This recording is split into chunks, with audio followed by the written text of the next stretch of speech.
Hola, buenos días, buenas tardes o buenas noches. Este vídeo lo estamos enlazando con el vídeo de antes. Seguimos en Rafaela. Lo que pasa que, bueno, los vídeos en internet los iremos subiendo con un poquito más de distancia, con lo cual, si han visto el vídeo que colgamos anteriormente, estábamos hablando de la maldad, del comportamiento humano. Sigo con mi compañero Juan Foucarde, psicólogo forense, disfrutando, para los que no lo vieron en el vídeo anterior, pues disfrutando de este verano argentino. Estamos en Rafaela, ya es de noche. El vídeo anterior empezó de día, este ya lo hemos hecho de noche. Y bueno, tuvimos varios comentarios de gente, porque también lo estamos haciendo en directo, y este vídeo en directo, pues entró algunas personas que nos preguntaban que si podíamos explicar algunas cositas propias del psicoanálisis. Y bueno, pues hay algo que sí que me gustaría aprovechar, ya que estamos con una persona con un bagaje dentro de la psicología muy grande, y no es porque él sea mayor, porque él es joven, pero tiene 20... 56 apenas. 56 apenas. ¿Habéis oído? Tiene 36 apenas. Entonces, entre sus 36 apenas y los 16 míos, pues estamos haciendo aquí una tertulia muy buena.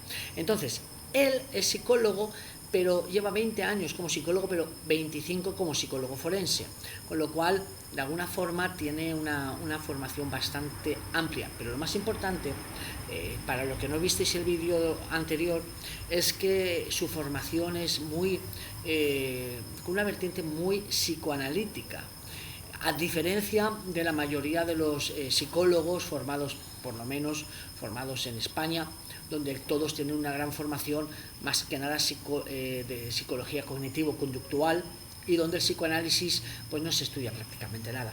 Entonces me gustaría hablar de algunos conceptos del psicoanálisis que cualquier psicoterapeuta o cualquier profesional de la salud por lo menos debería de conocer.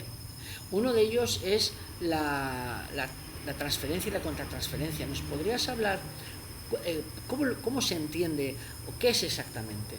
Sí, para bajar alguna línea de toda la teoría freudiana sobre la transferencia y la contratransferencia, se puede decir que, por ejemplo, una persona que está con toda una conflictiva interna, que necesita un apoyo terapéutico, acude a consulta suponiendo que el profesional ya tiene un supuesto saber sobre eso que de sí mismo no puede decir. Entonces se crea ahí una conexión, un lazo que va más allá de la empatía con el profesional, sino un lazo, en principio puede llegar a confundirse con un enamoramiento, pero esa transferencia hace que el paciente se abra de tal forma que el profesional pueda dar cuenta de todo el inconsciente del sujeto para ayudarlo a resolver esa conflictiva interna que trae. La contratransferencia, en cambio, es aquello, por ejemplo, desde el lado del terapeuta, porque también el terapeuta tiene su contratransferencia. Es decir, cuando no tiene todos sus conflictos internos lo suficientemente elaborados, masticados, para decirlo rápidamente, muchas veces se corre el peligro de que esos conflictos internos del terapeuta se confundan con el del paciente. Entonces hay una contratransferencia, hay una confusión en ese ámbito, en esa célula que se forma, que es entre el paciente y el terapeuta. También muchas veces sucede de parte del paciente que en esa contratransferencia hay un momento de desconfianza, entonces ahí se corta la relación y se corta la terapia. Claro. Por ejemplo, el caso de una mujer que va a visitar a un psicoterapeuta, y en este caso el motivo de visita es por un estado de ansiedad crónico, porque ha tenido un desencuentro con su pareja, pero ese desencuentro ha dejado la relación, pero ese desencuentro se repite muchísimo, es un patrón que repite esa persona. En este sentido es que idolatra a la pareja y pasa del amor al odio en cuestión de días, ¿no? Entonces, de una persona que la enamora y la exalta, luego la odia y la abandona, pero la abandona de forma repentina, porque algo algo no le ha gustado y algo no lo ha hecho. Bueno, esto es algo que le sucede a una persona en particular. Esa misma persona ha ido a muchos terapeutas, de alguna manera también les ha gustado, pero los abandona. Y ahora cuando está con el psicoterapeuta se genera ese vínculo y le dice a su psicoterapeuta que es el mejor psicoterapeuta que ha conocido, que es lo mejor que ha podido encontrar. El psicoterapeuta, de alguna forma, le hace darse cuenta que de alguna manera está repitiendo el propio patrón con él mismo. Se repite el propio patrón, sí, pero sí, cuando ese terapeuta hace algo o dice algo que para esa persona con ese rasgo de enamoramiento compulsivo, es decir, no condice con la imagen que se hace, entonces corta la relación. Exacto. Y corta la relación con el propio psicoterapeuta. Vale. Entonces, eso el psicoterapeuta, porque claro, esta situación, yo la conozco, esta situación, ¿cómo la puede gestionar? Porque está evocada al fracaso, ¿verdad? Porque claro, cuando el psicoterapeuta confronte a su propio paciente, lo que va a suceder es que el propio paciente va a activar todo su mecanismo de defensa. Y lo que va a hacer es odiar al terapeuta y abandonarlo literalmente. Una vez el terapeuta es abandonado, la paciente evidentemente buscará a otro psicoterapeuta, repetirá otra vez todo el problema que ella está repitiendo. Entonces, ¿eso cómo se puede abordar? Sí, eso desde el psicoanálisis se ve como que forma parte de toda la impronta de la persona. Es decir, uno desde el psicoanálisis, desde la terapia psicoanalítica, es el mismo paciente que se tiene que hacer cargo de esas resistencias. Resistencias suceden cuando no puede ver lo que se le está señalando. Yo puedo estar señalándole a esa paciente el acto o el pasaje al acto que está desarrollando, y si lo entiende, ahí se corta esa compulsa que tiene a repetir lo mismo con todos los terapeutas, y si no, la terapia ahí se termina. Claro, pero ahí se termina, o sea, porque la confronta y se va a defender. O sea, la resistencia es el momento más crítico de la psicoterapia.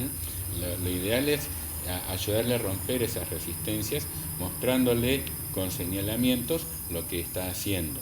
Pero es un trabajo arduo por esto de que, es decir, para evitar que siga repitiendo lo mismo con otros terapeutas. Exacto. Entonces tendríamos ya dos cosas importantes: la transferencia, la contratransferencia y la resistencia. ¿Okay? ¿Qué más elementos podemos encontrar en el acto clínico con el paciente? Las distintas estructuras de personalidad que se presentan, porque para cada una hay una forma que el terapeuta tiene de manejar la terapia. Por ejemplo, una persona con alguna estructura, una neurosis obsesiva, no digo una compulsión obsesiva, un TOC, por ejemplo, un trastorno obsesivo compulsivo, digo un neurótico obsesivo común. En realidad, todos somos neuróticos, los que nos consideramos normales somos neuróticos, pero con rasgos histéricos y rasgos obsesivos.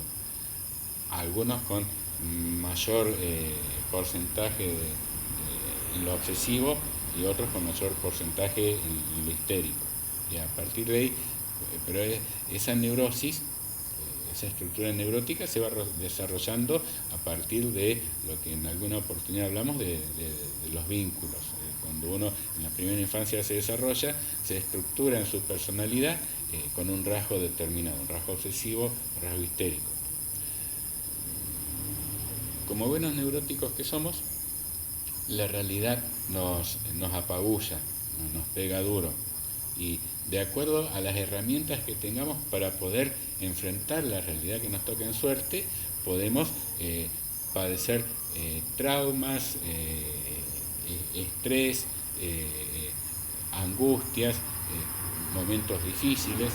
Si no los podemos resolver, ahí está la idea de la terapia, es decir, vamos a consulta, lo desarrollamos, lo vemos, pero si, como el caso que vos estás planteando, Si esta persona, por estas resistencias que tiene, no puede dar cuenta de lo que le está pasando y repite permanentemente el mismo patrón con distintos psicoterapeutas, entonces ahí está en donde el último terapeuta tiene que ver con la suficiente avidez para hacerle romper esa resistencia.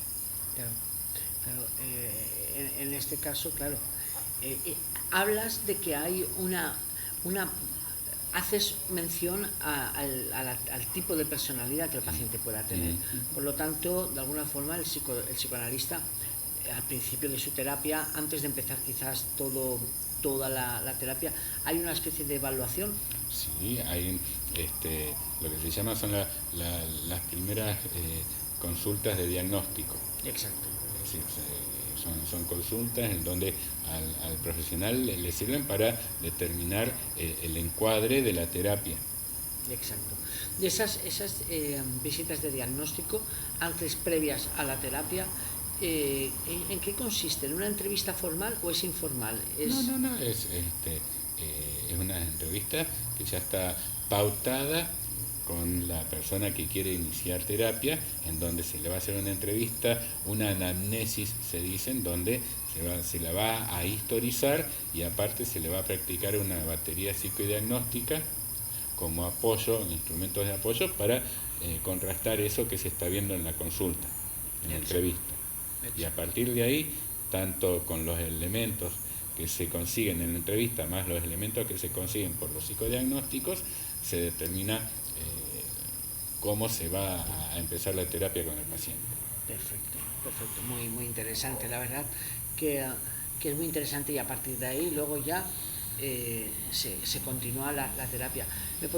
¿Cuándo termina la terapia del psicoanálisis? Porque el psicoanálisis, yo sé que hay mucha gente que dice que es una terapia muy larga, interminable, y ¿cuándo termina la terapia realmente? ¿Hay alguna alta, un cierre? Bueno, es una pregunta eterna en el psicoanálisis, porque en realidad hay una cura posible.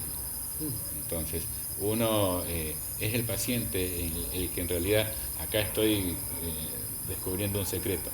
Pero, no, pues es un secreto de psicoanálisis. En realidad es el paciente el que determina cuándo termina su terapia. Ajá. Están aquellos que están 5, 10 años en terapia, sí, pero porque ellos mismos no pueden soltar eso. Es una necesidad de ese conflicto interno todavía no resuelto que hace que dependan de la terapia. Ya. Esa es una terapia que no sirve en realidad. Ya.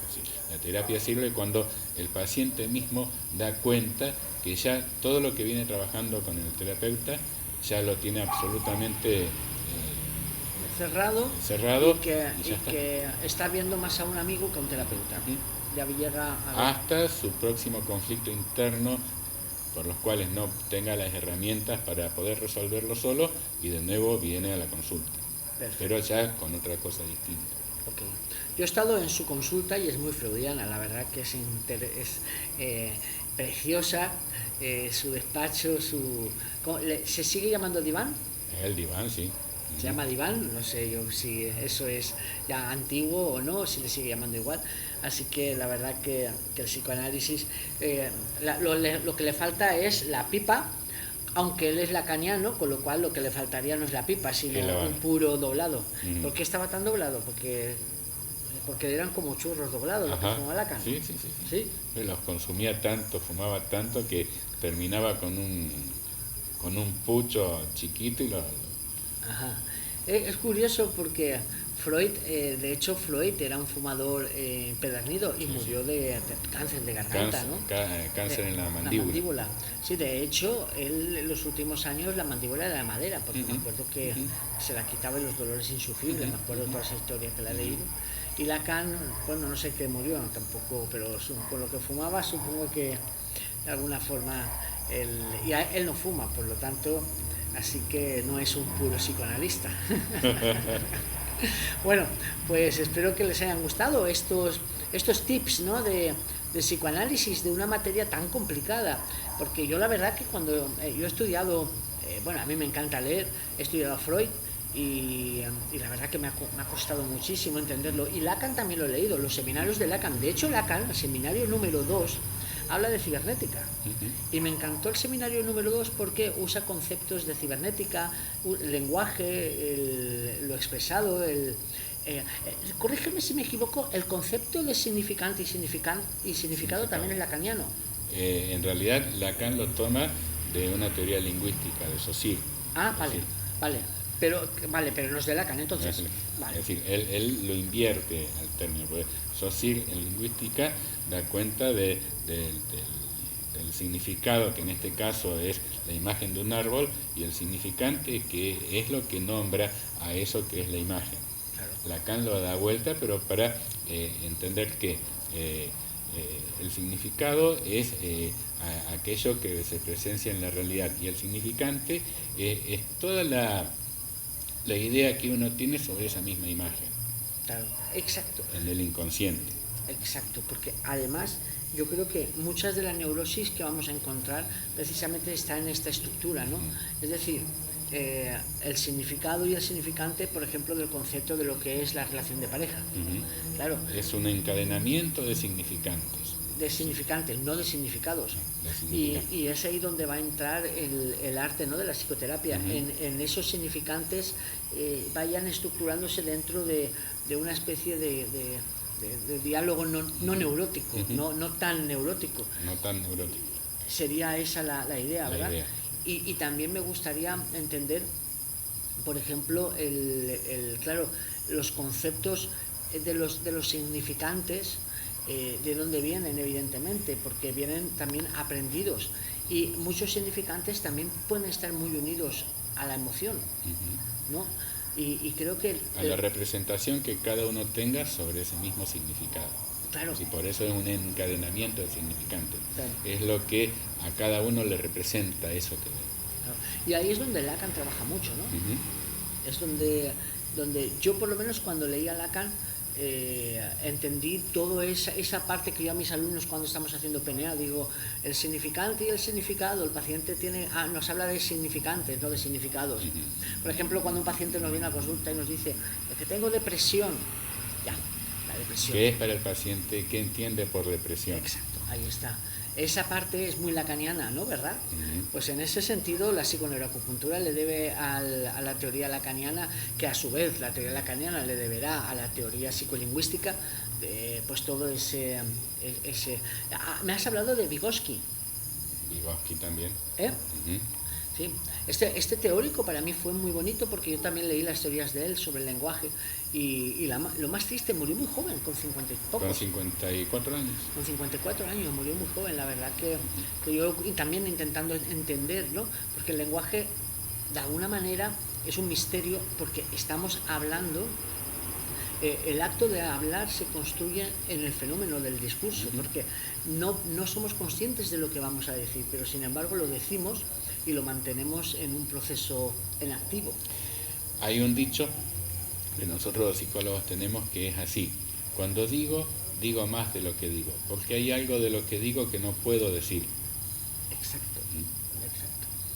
Y eso da cuenta de toda esa teoría de Vygotsky, es decir, podemos tener un montón de representaciones en nuestra cabeza, en nuestra mente, pero al momento de hablarlas es ese momento mismo donde se va construyendo. Claro. No, la verdad que es muy, muy interesante el discurso, entenderlo desde esa parte. Eso es la psicoterapia, porque las personas no somos lógicas, porque si fuéramos lógicas no seríamos neuróticos, y la mayoría de las relaciones que tenemos son ilógicas, y si nos paramos a pensarlas desde el puro razonamiento kantiano, pues no tendrías trabajo. O somos neuróticos o estamos del otro lado del muro. Claro, y el otro lado del muro es el psicótico, así que la verdad que, de hecho, podríamos decir que el significante lo tiene perdido. Viven en un mundo de... La pura certeza. En la pura certeza, ¿no? Qué fuerte, claro, porque ellos no conciben la posibilidad del error. No. Interesante. Y bueno, ya si nos vamos a patologías neurológicas, por ejemplo el autismo, porque el autismo habla de la teoría de la mente, es decir, los autistas no pueden generar la mente del otro, generar ese concepto de que yo creo que yo sé más o menos lo que estás pensando tú porque pongo en ti pues una serie de conocimientos míos. Eso el autista no lo puede hacer. De alguna manera, el psicoanálisis con este tipo de patología ya puramente neurológica o mental no interviene, ¿verdad? No interviene. Ahí no interviene. Y hace poco leí un libro de Kendall que se llama La nueva teoría de las neurociencias.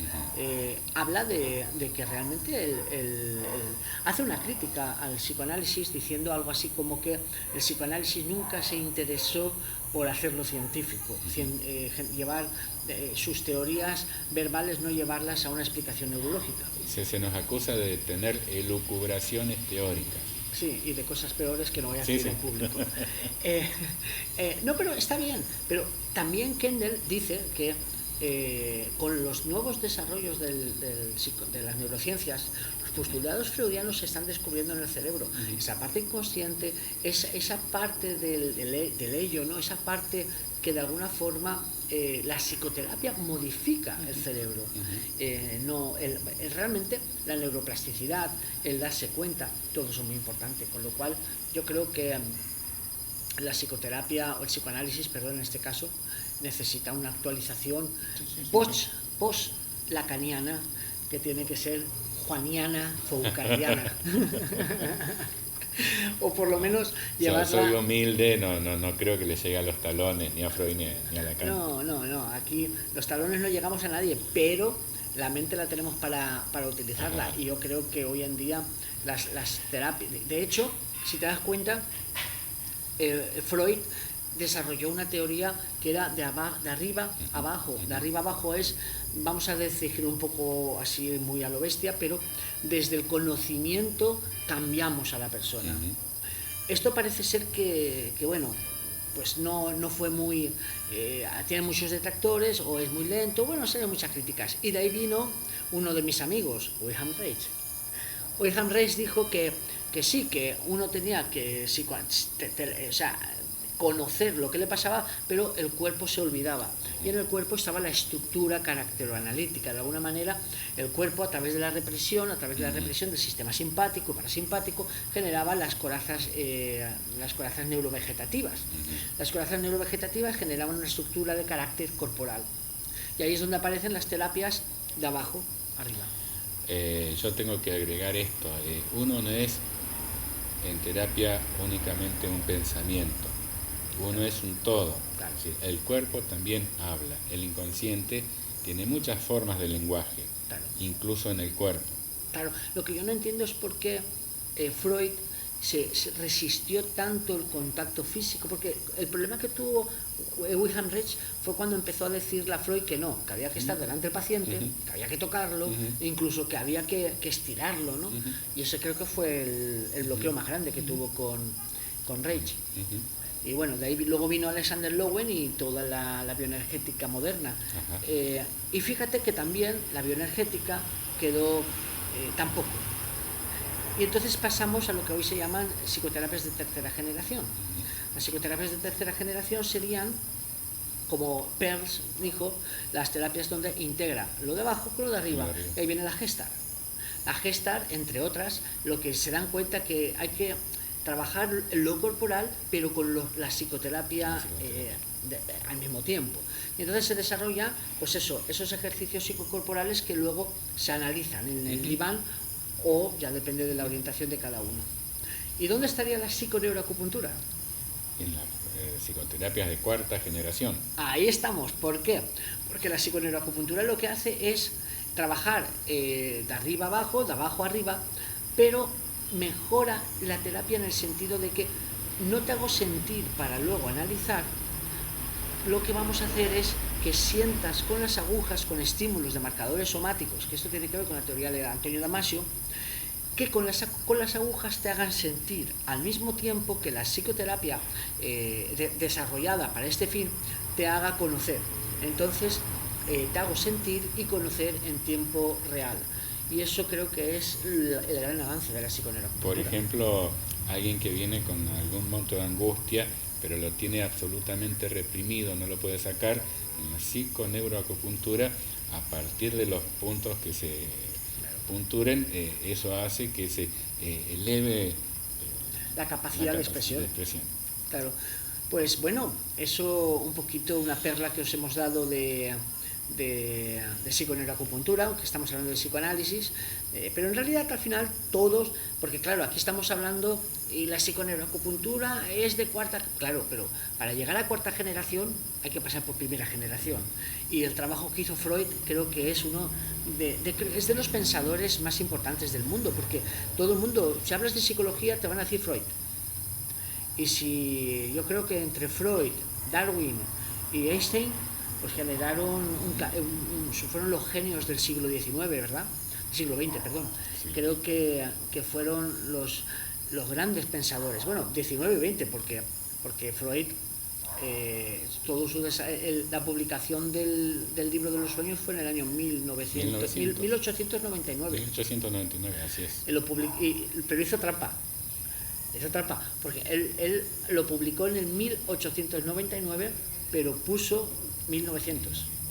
Es una pequeña trampa que hizo el hombre para tenerlo en el siglo 2000, en el siglo XX. Así que bueno, la verdad que nada, ahora sí que ya vamos a dejar de hablar de tertulia, porque las siguientes tertulias que vamos a tener no las vamos a grabar, más que nada porque vamos a hablar de cosas privadas, ¿verdad? Vamos con cervezas de por medio. No, cerveza. ¿Has dicho cerveza? No, yo bebo agua y sin gas. Así que bueno, les dejamos y pasamos al siguiente vídeo que haremos la semana que viene. Un abrazo a todos. Chao.